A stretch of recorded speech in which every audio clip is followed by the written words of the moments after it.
yeah, sometimes I'm like, wow, my grandparents moved here knowing no English, would dodge the cops, and they managed to, buy a house and settle down, help other people, during a time where the system was just constantly Yes. against them. And that always gave me drive to do what I do and do it at the best that I can. Thank you guys for coming on the Rising Sun podcast. I'm going to start off with you, Ala. Could you please introduce yourself to us? What's your name, where you're from, and where did you grow up? So my name is Alakihifo Vailala. I'm from Tonga, from the villages of Haveluloto, Fa'ui, Golomotua, Ewa, and Golohapai. And I grew up in Mangere. Kia ora tātou katoa. My name is Benji, and I'm Cook Island, Niue, and Samoan. Grew up in Aotearoa and Tamaki Makaurau. I grew up in a Catholic church. Yeah. Yeah, and went to Catholic schools. What was life growing up like in New Zealand as a Pacific Islander? It was fun. And I remember growing up, more specifically in my Tongan church community, because my grandparents were involved with the church. So yeah, it was fun, and I was surrounded by lots of family and lots of love growing up. And yeah, that's how I would describe my childhood, being islander, growing up, mainly in South Auckland, Yeah, fun and loving. Yeah. And were there any specific challenges that you faced personally, or? I think as I got older, when I got out of the South Auckland space where you're like surrounded by kids who are like you, and because I'm a violinist, and being in like orchestral spaces, where you're often the only woman, young female brown, in the violin space. It was a new space for me a lot, and a new experience. But it did come with the challenges, but I always reminded myself of that I stand on the shoulders of giants. So that's what got me through those times. Yeah. Amazing. What about yourself, Benji? What was it like being a brown male in New Zealand? So everything was surrounding church, my life, and family as well. And going to St. Pius, it was like for my 8 years at that school, I probably saw like maybe 5 Palangi kids the whole time, and the rest of us were all Pacific Māori at that school. And then so when I went off to high school at Sacred Heart, which was like a completely different environment, but it was like maybe a few blocks sort of, towards Glendowie, dynamics of like the types of people that are around me changed heaps. So, I went from a school that was like, everyone thought I was Palangi, and then I went to that school and everyone's like, no, you're the Islander guy. Yeah. And so that was really interesting to be in, because I didn't realize that we talk differently when Palangi kids used to repeat what they said to me, like in a mocking way. Yeah. And at that time, it was sort of normalized, and now in hindsight, I sort of see that as like casual racism against our own people. But quite often, it was our own people that were also enabling it as well. And that was including me too. Just because it was normal. I wanted to bring up the dawn raids. Ala, I understand. I wanted to get into your story first, if that's okay. You are the descendant of people who were victims in the dawn raids. What was that experience like? What is the story of your family about this? Well, growing up, I was raised by my maternal grandparents, and growing up with them and being like their only grandchild for a long time, they're kind of like my second parents. And it was kind of thrown around, those stories about, they'll talk about like certain family members who would be chased by officials, or not officials, but police officers, or from Immigration New Zealand. And those stories were just chucked around kind of like as jokes, and I never really understood what it was. Like, why did Auntie escape through the window when she got caught? I never understood why, because I knew they weren't criminals or anything. And I guess when I found out what they went through. I remember talking with my grandmother when I was in my late teens about her experience. And so they immigrated. My mother's parents moved from Tonga in the early 1970s, and they came here and they were overstayers. And I think one story that stands out the most to me was when they first moved here, they heard of a Tongan family who were taking in people from Tonga. They're just family friends, and so they stayed with them in Otahu. And my grandmother said she didn't know she was pregnant at the time with my mum. And it was late at night, and some police officers came knocking at their door, but they were overstayers at the time. And she said that her and my grandpa had to go hide under the beds of some Mormon missionaries that were staying in the same house while they looked for while they raided the house, pretty much. And my grandmother said she remembers that moment so well because her heart was beating so fast. And, just knowing that that was such a vulnerable moment to them.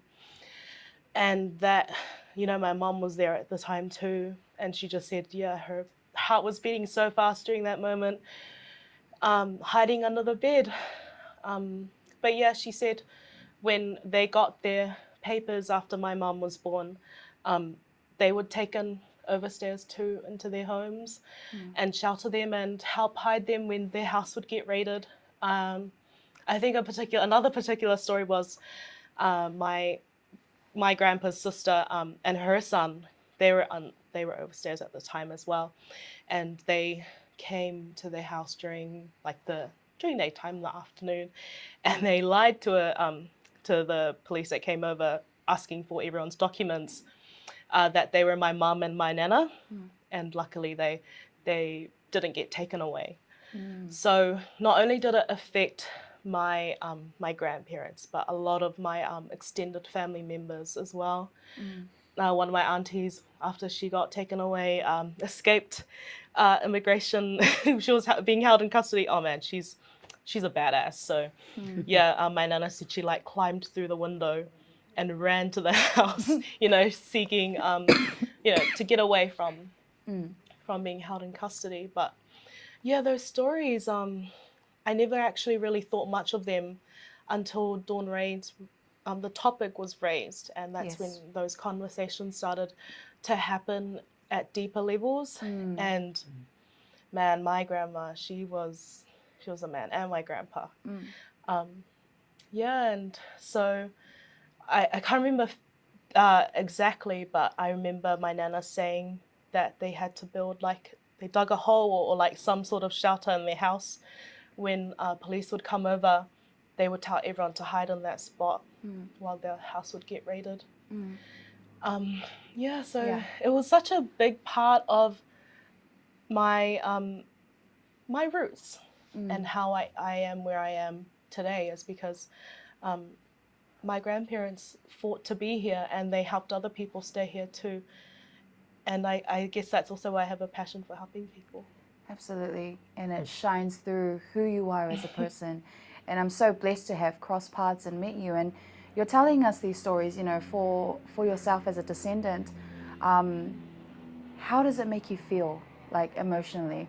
Because there's so many conflicting opinions. It's a history people are just learning about now. And they don't understand it from the context that you're speaking from, because you're speaking from the experiences of your own family. What are some of the emotions that come when you think about that? I think when I got given the opportunity to share the story, a bit of me felt like I wasn't the right person to share these stories, but then I had to remember that that's the only way we're going to move forward and heal is by sharing these stories and being open about the traumatic events that happened in the past that has affected us till now. And I feel so honored to be able to share my grandparents' stories about this difficult time in their lives, and not speaking English, being new to a country and having to run away in fear of being taken away, being abused. It's something I'm grateful I never have to experience that. And I think that's why I feel so honored to share those stories, to give us a sense of purpose and belonging that, no, yes, we are meant to be in these spaces. We belong here. And that our ancestors fought for us to be here. Absolutely, absolutely. And just talking about that, you know, now we're in 2024. Just recently, we had the Dawn Raids apology. For the first time ever, our government has apologized for racism, which is a huge thing. And so, Benji, you were part of that whole process of making the Dawn Raids apology come to life. I don't think many people can do that to their own governments in their own country. But I wanted to ask you, you know, how did you first learn about the Dawn Raids? Did you have family or close friends that were part of the Dawn Raids? Yeah, so like many of us Pacific people in Aotearoa, we knew the Dawn Raids as the entertainment group. And it was something that none of us really questioned in terms of the name. And then all through high school, all through primary school, you know, knew nothing about this Dawn Raid situation. But I was mildly aware of immigration, you know, officers sort of checking, you know, people's identifications and that. And so, yeah, that's all I knew about it. And it wasn't until really like I would even say as close as 5 years ago, I started learning a little bit more about this as I started to step into the, I guess, the activism space, you know, around our people being here. And, you know, I heard a little bit about it and I was like, man, that's quite terrible. And so my first thought was everything was already reconciled in terms of like an apology. But I ran into an article from, it had the Polynesian Panther Party Legacy Trust in a room, and apparently they sort of mentioned that they are wanting to go for an apology from the government. And as soon as I read that, I was like, wait, has there nothing been done for this? Like, is not even an acknowledgement? And so from there, I started doing my own research, you know, looking online in terms of like, you know, what the details were. And man, I was horrified. I was like, serious? Like, this happened for years. It didn't happen, like, it wasn't one case. It was like constantly happening. And as the stats started to come in a bit more, I was getting like even way more infuriated. Like, one of the stats was like, we made up like 86% of the raids, yet only made up a third of the immigration or illegal immigrations in New Zealand. And just like hearing of all the different stories, you know, of people that were willing to tell the stories, you know, because the thing with us Pacific people, we have that like you know, attribute to us. And so we don't want people to sort of know about that. But the stories that I learned, I was like, wait, actually, this is quite common across so many different families and communities. And so from there, I connected with my mate Josiah, Tuala Mali'i. He's from Ototahi down in South Island. And we just started talking around, you know, what we can do as young people to get an apology out of the government, because, you know, you have our mātua who are like, you know, at the end of their sort of careers trying to push the government. And so we found power in our young voices in that way. And so we started a letters campaign where we wrote open letters to Jacinda and the government on getting an apology. And then from there, the Panthers reached out to myself, and they were like, hey, we want to meet you because we want to see who's this young guy, like, getting people to write letters and getting the government to make an apology. And so we sort of sat in a room, introduced ourselves and all of that. And I was like, man, I was like starstruck, because these are the shoulders that we stand on, you know, historically, because, you know, they've been fighting for 50 years. We've been fighting for 1 month, you know. And so like this was almost like a process of like handing the baton over. Yes. And so when they found out the work that we were doing, they shared a little bit about what they're doing behind the scenes with MPP. And so for Josiah and I, we felt that more people needed to know about this, because the thing about government agencies is when they find out about these things, they don't really do anything unless people talk about it. And so our whole goal was to get more Pacific kids of all ages, adults as well, to send a letter to government to say that, this needs to be done, this apology needs to be done. Man, there were like hundreds of letters we got like sent through to Josiah and I, like of like kids writing it in handwriting. I was like, man, you guys are doing more effort than I am because I just typed mine out. You guys also got a lot of support online through the petitions, which was amazing. Yeah. And so like, I think it was like a week after we had sort of garnered a lot of traction on the letters, then we decided to make the petition because we're like, if we can do a petition and we can actually line out what we want from the government, then they can't sort of like, pass over this because it's an official document now. And I was learning all these things through Josiah because he knows all about those bureaucracies, whereas me, I'm just all about like being on the ground and just like finding out like that. But man, I learned a lot in that process. And so we managed to get around 7,400 signatures in that petition, but that was before media had picked it up as a story. And so we were kind of like gutted. We're like, man, we could have got like tens of thousands of signatures had it been sort of brought up a lot earlier. And so with the petition, we emailed all the different MPs and different parties as well, because we wanted it to be like a cross-party agreement that this was bad, because it's one thing to sort of get one party to agree with it, but if you have everyone in there, that's quite powerful. Right. And it's quite hard to defend what they did back then. So, it would show a lot of the party's colours had they said no. No, exactly. Because even to my surprise, the national MP Matt Ducey was the first one to reach out to us. And then the Māori party, Tangata Whenua, Debbie Ngārewa Packer and Rawiri, they were the first ones to say, well, we actually asked them, we go, can we hand it over to you? Because I think this will be really special. And they were like, yeah, we'll do all of that. We'll be there. And then it wasn't until maybe like a couple of days before we went down, we found out the Labour Party were going to be there. So we were like, all right, you guys decided to join the party. Yeah. Eventually. And so it was like a big public event on the steps of Parliament. And it was just really amazing. I was like really starstruck with like the amount of cameras and that. Because all we wanted was the government to apologise, but I hadn't realised how big this was going to get. And it was huge. It was massive. And I like the point that you raised about, governments coming together.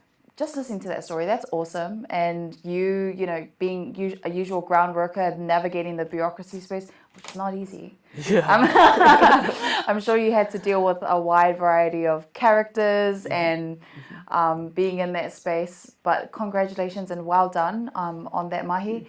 And I like how you said the pandas were kind of like handing on the baton to you to, further make it happen. Yeah. And I think that's what's important in this space, this social activism space, is that it's not done by one person. Exactly. It's a collective of people that come through. So when you're hearing this Ala about the Dawn Raids apology, what did the Dawn Raids apology mean for you? Or if you have any comments about how your family perceived it, what did it mean to you? I think for my family, my grandmother was still alive during that time.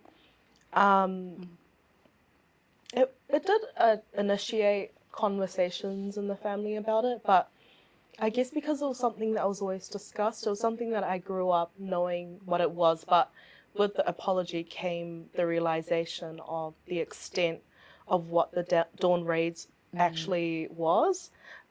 Because growing up, I just thought it was the norm. I thought everybody got raided because like my family would just talk about it. Yeah. Especially my grandparents and relatives. They'll be like, oh, remember that time when the cops came over to raid the house and we had to lie about our identity? I was like, oh, okay, I guess that's what they did back then because I was so young. But with the apology came the realization of the extent of what the raids actually were, and it also came. I came to the realization of the trauma, of how traumatic it would have been for my grandparents and my extended family members And as you know. Pacific Islanders, we usually kind of korero around laughter. It's like, exactly. let's laugh it off. Yeah. Then we go to our rooms and we're like, Trauma bonding. yeah. Yeah, and I remember during that time of the apology, I sat down with my grandma and talked about it for like an hour. Wow. And all the stories she said about that time, and she didn't cry at all. And to me, I was like, wow, I think that's just how numb she was to actually how wrong that was. And I think that was for a lot of our Pacific people at that time, you know, because you come to a new country and unfamiliar with it, and it's something that you've never known, and you're trying to adapt, but at the same time, you're trying to, you know, run for your life or hide. And yeah, the apology triggered those realizations and those conversations with myself and like with my grandmother at the time. And I know the outcome of it, you know, the scholarships and stuff really helped our people, you know, with studies. And also the nationally and internationally to realize the significance the Dawn Raids has on our Pacific communities.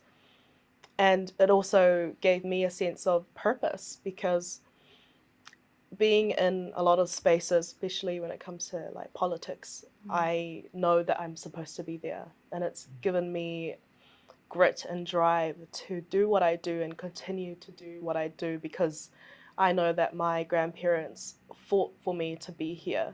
And, you know, surviving the Dawn Raids and yeah, sometimes I'm like, wow, my grandparents moved here knowing no English, would dodge the cops, and they managed to, you know, buy a house and settle down, help other people, you know, during a time where the system was just constantly against them. And that always gave me drive to do what I do and do it at the best that I can, but also help other people, especially our own Pacific people. Yeah. And also not to invalidate our experiences. Absolutely. I think a lot of the time when we get downplayed for being what we are, you know, they don't understand the traumatic, the generational trauma that has come from the racist systems that we've had to go through our whole lives in New Zealand. And that's why when people are like, if I can do it, you can do it. Like, no, you didn't go through what we had to go through. Exactly. And that's something I always tell Pacific people, is that we need to realize privilege is such a real thing. Yeah. But at the same time, let that be your drive to do what you do and be the best at what you can do. Exactly. And I think finally, you know, thankfully to the people doing the groundwork, we actually get to learn about this stuff in school. Yes. So we're at a very interesting time, where it's like, oh, we're just learning about it. There's so much more to come after this. And I don't know what that looks like personally, but there's so much more. From the Dawn Raids, we managed to get scholarships. There's so much Creative New Zealand funding to, what do you call it? To share the history and for people to learn about the history, which is amazing. But also, in that time span, we're learning how to unpack things and to speak about it. Because we either laugh it off or we kind of be like, oh, well, it's not a good time to talk about it right now. So now that it's being introduced in school, I think that's an awesome first step. And in this time, while we're in this time, you have those conversations like, we should get over it. Why are you speaking about it? That means you're still traumatized. So I wanted to get your guys' opinions on that. So I'll start with you, Benji. Like, people think because we're talking about it all the time, oh, it happened a long time ago. Do you think those comments are correct? Is that we're not getting over it, or is this a pathway to healing? What are your thoughts on that? Yeah, I think I sort of hear where they're coming from as well, and you know, I'm not saying that I agree with it, but I think for us, it's really important to know the legacy that our ancestors left us with, or what they went through. I think it's really important because, you know, we say, you know, they're not doing Dawn Raids anymore. You know, we live in a better time now. I would probably disagree and say that the racism is still there. It's just altered a bit, and they're a bit better at hiding it in between the lines. And so for us, when it comes to learning about the Dawn Raids, we wanna know exactly what they did and like why they did it. What were their intentions? You know, why did we make the majority of the immigration, sort of illegal immigrants here.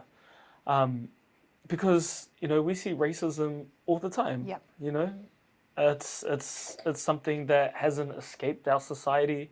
And so when we learn about the past, things start to make sense, because it's not like, you know, if you get called a racist remark, there's been a lot of stuff built up behind that word from that person who said that word. You know, they live in a society where actually there is a hierarchy, you know, and it's very evident in like things like the pay gap, for example, the amount of, you know, poverty in South Auckland, for example, in little pockets everywhere across Tamaki. And so, you know, I think it's good that they think of getting over it, but I think we need to sort of, like what you said, just remember it, but use that to sort of drive yourself to move forward, because that's really our history. And if you don't recognize our history, then it's going to be hard to sort of go forward. Exactly. Yeah. Because we've got to take our learnings from the past so it doesn't repeat itself. Exactly. That's it. Yeah. What about your thoughts, Ala? Why is it important for us to talk and understand the history of the dawn raids? I mean, when I hear comments like, leave it in the past, it is what it is, or, you know, just forget about it, I'm just like, shut up. Like, as someone who's descended from people who went through those experiences, how dare you invalidate our experiences of racism with the system? How dare you? And that it's our right to acknowledge what happened, but also keep talking about it. And oftentimes people who say those things didn't actually go through, you know, what our ancestors had to go through, what my grandparents had to go through, and how dare they say those comments. So yeah, to them, just say shut up. But also to our Pacific communities, it's important, yeah, to talk about it and use it as ammunition to keep going, because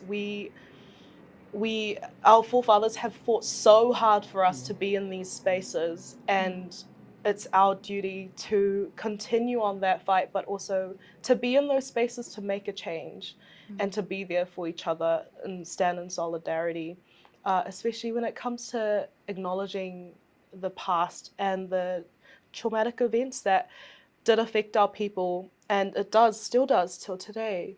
And that's why, yeah, talking about it, to unpack and also share our stories, because if I didn't bring up my grandmother, I think those stories would have died with her. Absolutely. And so that's something the apology initiated, were those conversations and the passing of those stories, but also hearing other people's stories about what their grandparents or parents had to go through during that time. So yeah, that's something to acknowledge that came out of the Dawn Raids apology, is the sharing of stories, and that it will always be talked about and will never die. And it's our duty to pass on those stories onto the next generation and let them know that we've come so far and we've still got a long way to go.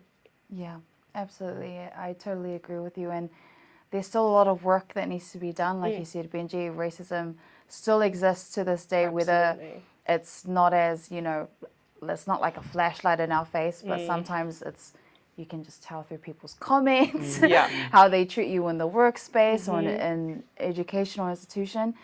What would, this is my last question to both of you, what would some of your suggestions be onto how, you know, families who may be affected by the dawn raids, what are some more things we can do to support those families to heal?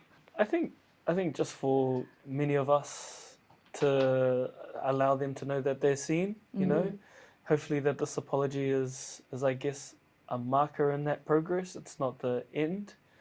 And with this fund and like the new sort of history curriculum changing in high schools now that I'm hearing about through sort of the work I've been doing with the Panthers, it's been amazing. You know, you've got like 8-year-olds and 16-year-olds now creating projects around the whole dawn raids and all of that. And it's not like they're celebrating it, it's just understanding that, you know, that hidden part of history that wasn't really taught when we were in schools. And so I just hope for those who are affected, directly, that there is a long way to go, and we are sort of in the process of reconciliation of that past, because there's a lot of bad parts of like every country's history that's that's sort of brought up into the forefront of our consciousness. And so with this being in schools, I think we're going to see a new wave of really strong Pacific kids coming out with this new drive, because they understand their legacy and the shoulders that they stand on, which is their grandparents, their great-grandparents, and yeah. That's awesome. And they'll stand with more confidence. It's that passing of the baton, really, Exactly. which Yeah. is going to be amazing. And 20 years from now, we're going to be looking back at all these kids growing up and like, that's the one. There's the confidence Exactly. that we needed. Yeah. What about you, Ala? What further support could we give to the families or those who are affected by the dawn raids? Well, in the Tongan community, it's still an ongoing battle. Yeah, that's right. And if anything, it's just been kind of like, how would you say it? Hidden. Yeah, hidden. Yeah. Better than what it was before. But I still hear stories till this day of families being taken back, and that racist kind of there is a racist element to it, and it still exists. But like what Benji said, it's just hidden better, or altered in a way where we don't see it. But it's important to discuss these topics and educate our people more on civics and the power of, politics. A lot of our people try to dodge politics, or, we don't talk about politics. Yeah. But we need to, because it's something that affects us every day, especially as Pacific people. And we need to get into those spaces, but also to decolonize our ways of thinking. We having to conform to this kind of mentality that we have to be like the Palangi way, but then we often lose our sense of, cultural values. And that's something that I find is such a privilege with my upbringing, is that I was always being told to carry my Tongan cultural values and my language especially. So the ability to constantly walk in two worlds, but using your cultural knowledge and values to strengthen your walk when it comes to being in spaces like, the political space. And yeah, we need to remember that we are Pacific people, we are Tongan, we are Samoan, and acknowledge it, and something that we should be proud of instead of hiding it. And with that comes the discussions of, dawn raids, not only that, but, just discussions about your experience, people's experiences with systems, especially, and being more open about it means we can be like, okay, so I'm not the only one in this fight. There's more of us, and standing together as Pacific people to acknowledge these racist things that do keep happening to our people, but also to fight against it. Get into those spaces, educate yourselves, and don't be scared, because we're supposed to be here. Amazing. Thank you so much, Benji and Ala, for sharing your stories and trusting us with your stories, and your lived experiences that you have gone through. Thank you so much. Keep on moving on.